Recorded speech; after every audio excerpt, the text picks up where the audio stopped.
नमस्कार, news at में आपका स्वागत है। मेरा नाम है अंकित त्यागी। इस वक्त आप एनडीटीवी इंडिया के साथ हैं। सरकार ने मंगलवार को केयर इंडिया का फॉरेन फंडिंग लाइसेंस रद्द कर दिया।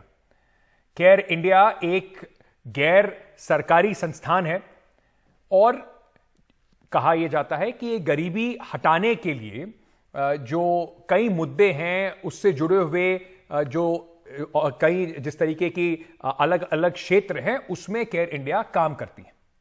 हाल ही के दिनों में कई एनजीओ के एफसीआरए के जो उल्लंघन को लेकर सरकार की तरफ से कई नोटिस भी भेजे गए और कहा गया कि कई सारी ऐसी एनजीओ जो विदेशी एनजीओ हैं वो सरकार के रडार पर है। इस पर नीतियों को जो है प्रभावित करने, साथ ही साथ प्रदर्शन कराने जैसे गंभीर आरोप हैं। देश के अंदर हस्तक्षेप के आरोप है। सरकार का कहना है कि ऐसे एनजीओ भारत के विकास में बाधा बन रहे हैं और कानून का, जो देश का कानून है, उसका उल्लंघन कर रहे हैं, उसको मान नहीं रहे हैं। वहीं जो गैर सरकारी संगठन है वो इसे अपने ऊपर सरकार के कसते शिकंजे के तौर पर देख रहे हैं। कुछ जरा आंकड़े आपके सामने रखते हैं। गैर सरकारी संगठन जो हैं उसमें जो कार्रवाई सरकार ने की है वो क्या क्या, कौन कौन से संगठन है जिसके ऊपर कार्रवाई की गई। केयर इंडिया का एफसीआरए लाइसेंस जो है वो रद्द किया गया। उसके साथ साथ विदेशी फंड के दुरुपयोग का जो आरोप भी उस पर लगा और उसकी जांच जो है उसमें उसके दायरे में एनजीओ आती है। विकास को रोक रहे हैं एनजीओ और कानूनों का उल्लंघन कर रहे हैं, ऐसा तर्क सरकार का है। वहीं गैर सरकारी संगठनों ने अनुमानित कार्रवाई का जो है वो आरोप, अनुचित कार्रवाई का आरोप सरकार पर लगाया है। उनकी आवाज को दबाने का आरोप सरकार पर लगाया है। एफसीआरए को 1976 में जो कानून है उसको बनाया गया था। एनजीओ को मिलने वाली विदेशी फंडिंग जो है, जो मदद है, जो पैसा मिलता है, उसका नियंत्रण जो है वो इसी कानून के अधीन में आता है। 2021-22 में गैर सरकारी संगठनों को करीब 22,000 करोड़ रुपए की विदेशी जो फंड है वो मिले।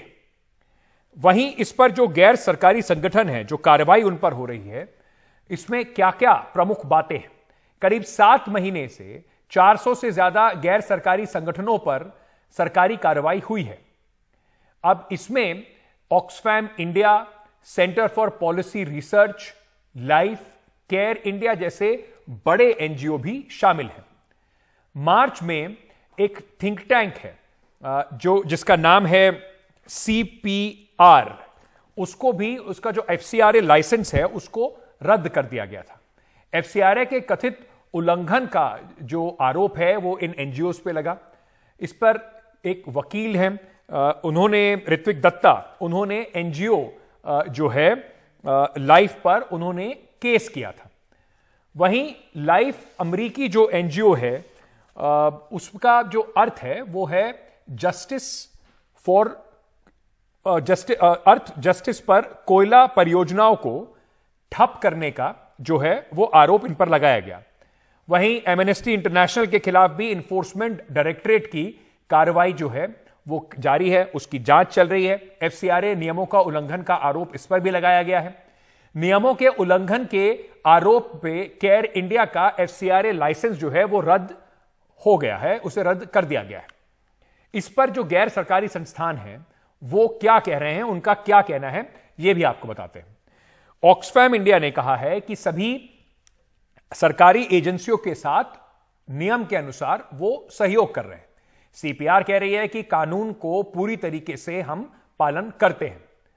सरकारी एजेंसियों द्वारा जो नियमित तौर पर हमारे जितने भी लाइसेंसेस हैं उन सब की छानबीन नियमित तौर पर होती है, उसका ऑडिट भी होता है और हमें इससे किसी तरह की कोई कोई परेशानी नहीं है और अवैध गतिविधि का हमारे यहां पर सवाल ही पैदा नहीं हो सकता। एमनेस्टी इंडिया ने इस पर क्या कहा, उन्होंने कहा कि भारत में मानवाधिकारों के उल्लंघन के खिलाफ आवाज उठाने के लिए, बोलने के लिए हमारे ऊपर यह कार्रवाई हो रही है, हमें उत्पीड़न यानी कि हमें प्रताड़ित किया जा रहा है। केयर इंडिया और जो इसके साथ साथ जो बाकी एनजीओज हैं जैसे कि CISSD, वो कह रहे हैं कि हम स्पष्टीकरण पर काम कर रहे हैं, अपनी जो तर्क है वो सरकार के सामने रखेंगे ताकि हमारा निलंबन जो है वो ना हो।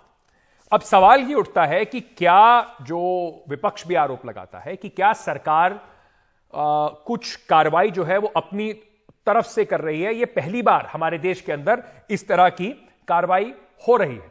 आपको बता दें कि 2010 में कांग्रेस ने 1976 के एफसीआरए कानून में संशोधन किया था। तब यह बात कही गई थी कि राजनीतिक प्रकृति की जो एनजीओ हैं, विदेशी चंदा लेने से उन्हें रोकने के लिए यह संशोधन किया गया है कि वो राजनीतिक तौर पर देश के अंदर हस्तक्षेप ना कर पाए।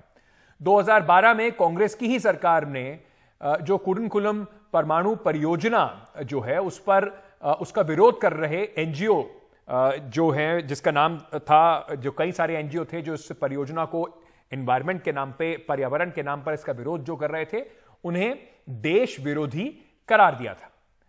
2009 की अगर मैं बात करूं तो सरकारी ऑडिट में पाया गया था कि 883 एनजीओ जो हैं वो सार्वजनिक धन का इस्तेमाल उन्होंने किया है, और साथ ही साथ गैर सरकारी संगठनों को वहां पर ब्लैकलिस्ट भी किया गया।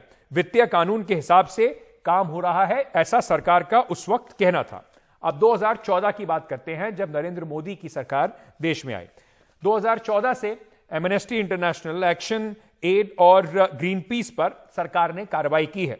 गैर सरकारी संगठनों पर भारत की अंतर्राष्ट्रीय प्रतिष्ठा को कम करने का, उसके खिलाफ काम करने का आरोप सरकार ने लगाया है। एफसीआरए का जो कानून है उसमें बदलाव किया गया है। उसी को लेकर जो सरकारी संगठन हैं, एनजीओज हैं, उनको लग रहा है कि सरकार उन पर शिकंजा कसने के लिए उन्होंने ये बदलाव किए गए। क्या क्या बदलाव हुए हैं, जरा इसको सिलसिलेवार तौर से समझते हैं।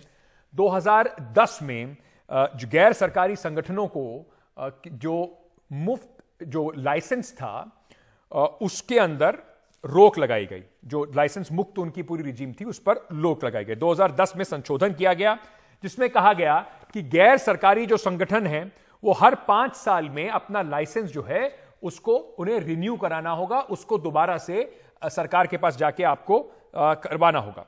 एनजीओ को जो फंड हासिल होता है उसका मकसद का खुलासा करना होगा, उसका ब्यौरा भी देना होगा। एनजीओ सिर्फ स्टेट बैंक ऑफ इंडिया में अकाउंट खुलवाकर ही विदेशी चंदा ले सकते हैं।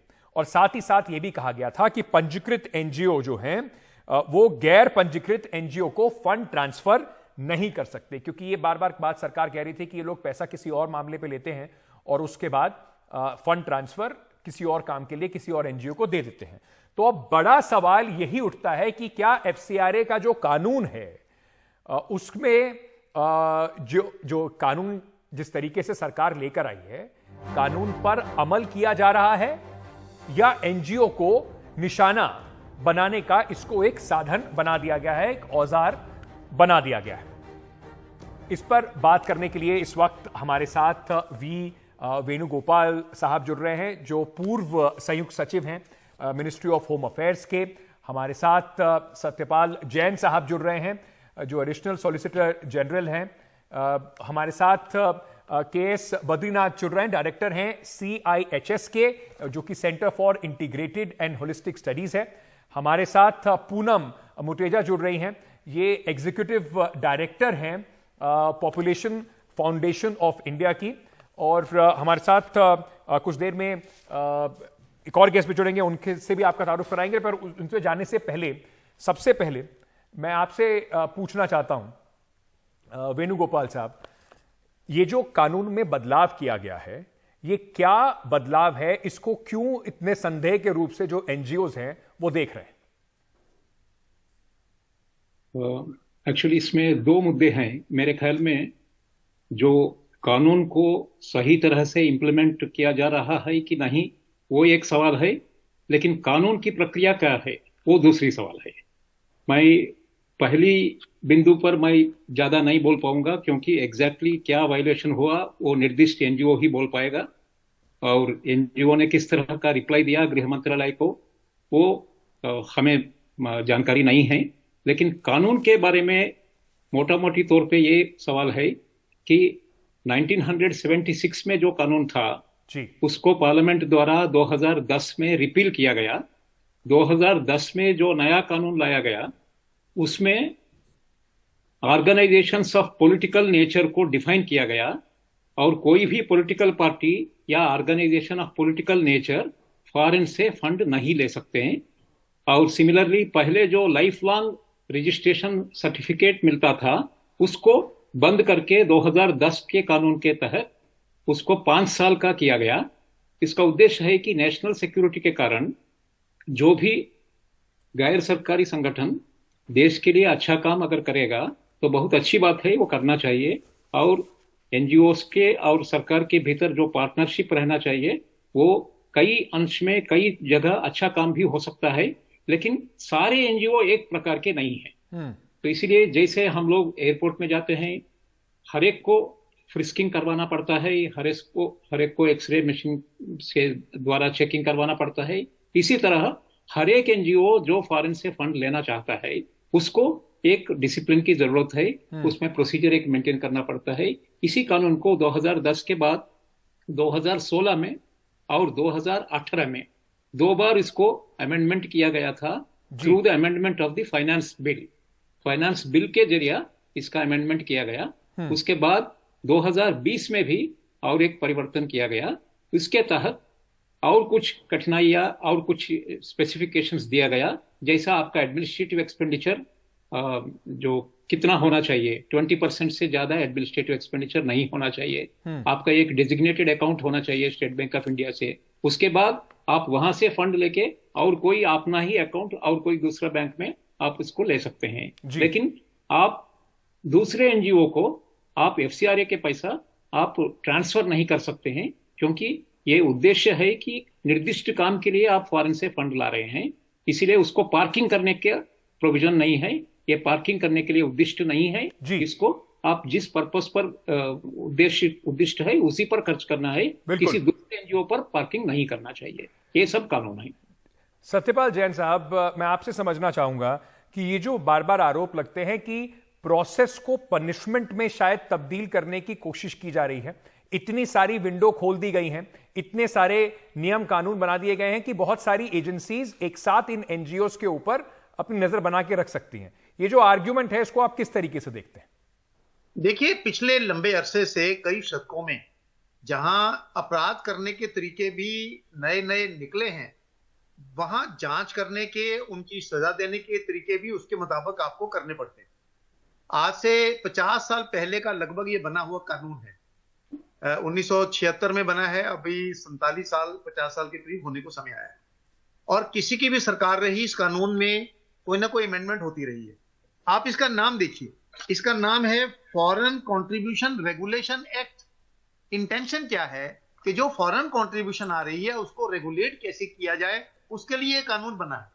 और कानून के अंदर बहुत विस्तार से प्रावधान किए गए हैं। वेणुगोपाल जी ने सारे व्याख्या की है, मैं उसको दोहराना नहीं चाहता। लेकिन इस कानून के अंतर्गत 2 प्रावधान बड़े महत्वपूर्ण हैं। अगर किसी का सर्टिफिकेट सस्पेंड करना है तो वो मैक्सिमम 180 दिन के लिए हो सकता है। 180 दिन के बाद वो समाप्त हो जाएगा, अपने आप समाप्त हो जाएगा। इससे बड़ी गारंटी और क्या हो सकती है। और अगर सरकार ने वो कैंसिल करना है तो कैंसिल करने से पहले पार्टी को रीजन बताने होंगे, उनका जवाब सुना जाएगा, उनकी बातचीत सुनने के बाद बकायदा एक रिटर्न ऑर्डर आएगा। और जो बहुत महत्वपूर्ण प्रावधान है जिसको लोग इग्नोर कर रहे हैं जी, इस ऑर्डर के खिलाफ हाई कोर्ट में अपील जाएगी। रिट पिटीशन नहीं, रिट पिटीशन में कोर्ट की डिस्क्रिप्शन होती है, अपील मैटर ऑफ राइट होता है, तो हाई कोर्ट उसको एग्जामिन करेगा। इसलिए जो कानून में ये प्रावधान बने हैं, ये प्रावधान अपने आप में बहुत गारंटी है। कोई भी सरकार हो, किसी भी एनजीओ के खिलाफ उसका दुरुपयोग नहीं कर सकती। और अगर हम ये चलें कि दुरुपयोग किया जा रहा है, वो तो किसी भी कानून में कहा जा सकता है, पीएमएलए में, एसएफआईओ में, बाकी सारे कानून के अंदर कहीं भी ये बात कह दी जाती है। बिल्कुल। मैं सिर्फ एक बात कहना चाहता हूं, अगर कोई एनजीओ इस कानून का पूरी तरह से पालन करती है, कोई भी उसकी कोई उल्लंघना नहीं करती, तो कोई सरकार जितना भी कोशिश करे गैर कानूनी काम नहीं कर सकती, क्योंकि इसके अंदर सेफगार्ड्स प्रोवाइडेड है। पूनम मुटरेजा जी, मैं आपसे समझना चाहता हूं, जैसे मैं अभी पढ़ रहा था कि एमनेस्टी ने जिस तरीके से अपना बयान दिया, उन्होंने कहा कि क्योंकि हम सरकार के खिलाफ या मानवाधिकारों के जो हनन हो रहे हैं उसके खिलाफ बोलते हैं, इस वजह से ये कानून हमें इस्तेमाल करके टारगेट किया जा रहा है। तो सवाल यही उठेगा, सरकार कहेगी कि देखिए अगर आप भारत के अंदर कुछ भी काम कर रहे हैं तो भारत के कानूनों को आपको मानना पड़ेगा।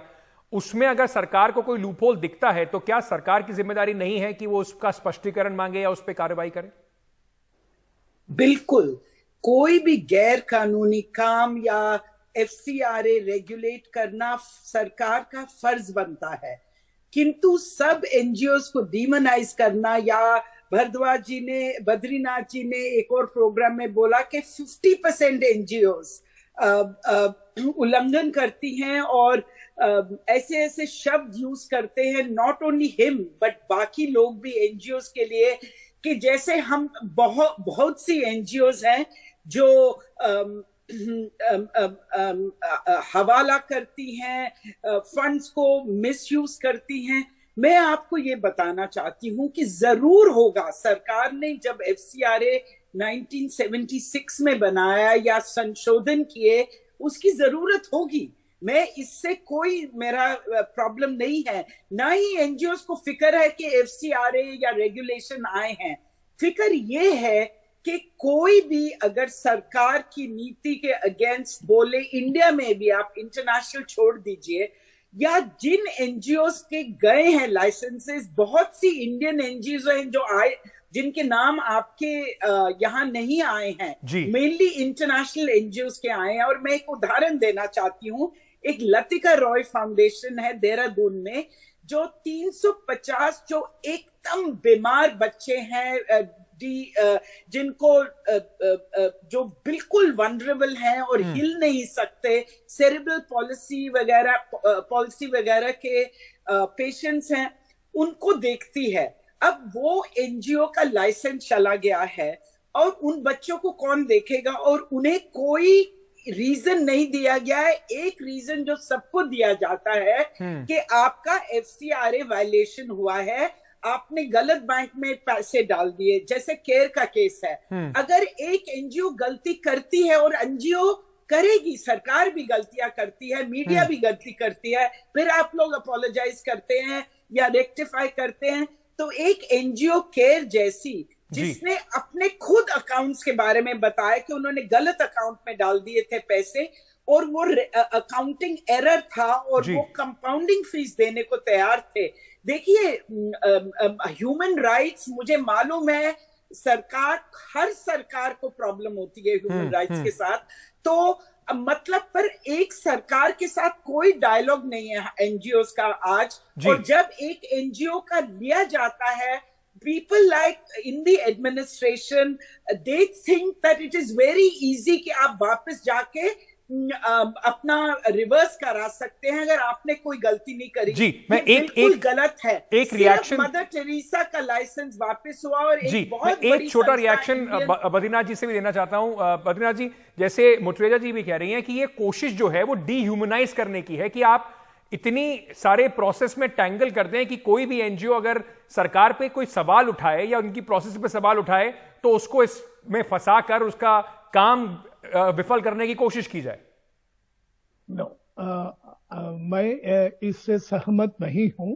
पूनम जी ने जो बोला है कि मैं 50% एनजीओ गलत काम करते हैं, मैंने कभी 50% की बात ही नहीं किया है। एक गलत बात बोल रहे हैं, एक तो पहले गलत बात बोलना ये गलत है। दूसरी बात, I am not saying that NGO सब कुछ गलत है।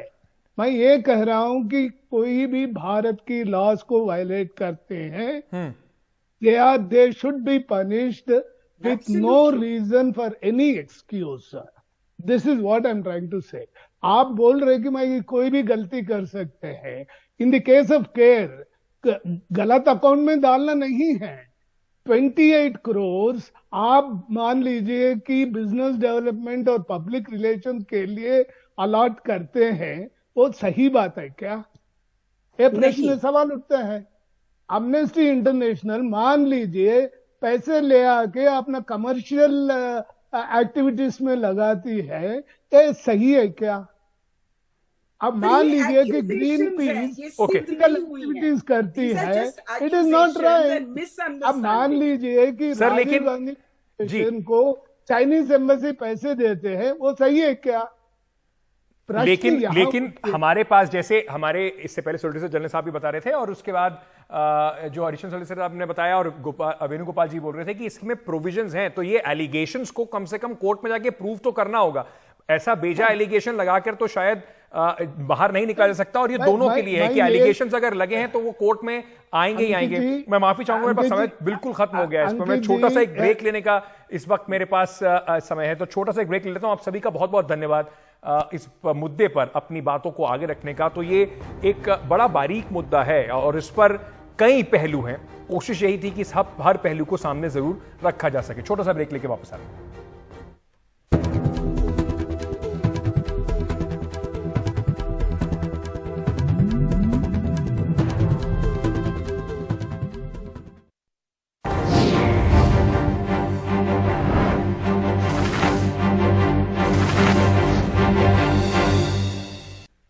राजस्थान के अजमेर में एक होटल कर्मचारियों के साथ मारपीट के मामले में एक आईपीएस अधिकारी के साथ साथ एक आईएएस अधिकारी को भी सस्पेंड करा गया है।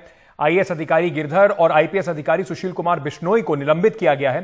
इस मामले में होटल मालिक की ओर से आईपीएस अधिकारी और उनके दोस्तों पर, साथ ही साथ पुलिस वालों पर भी मारपीट के आरोप लगाए गए थे। मामला 11 जून का है, जब रात को नशे की हालत में इन दोनों अधिकारियों ने होटल में घुसकर होटल के कर्मचारियों के साथ मारपीट की।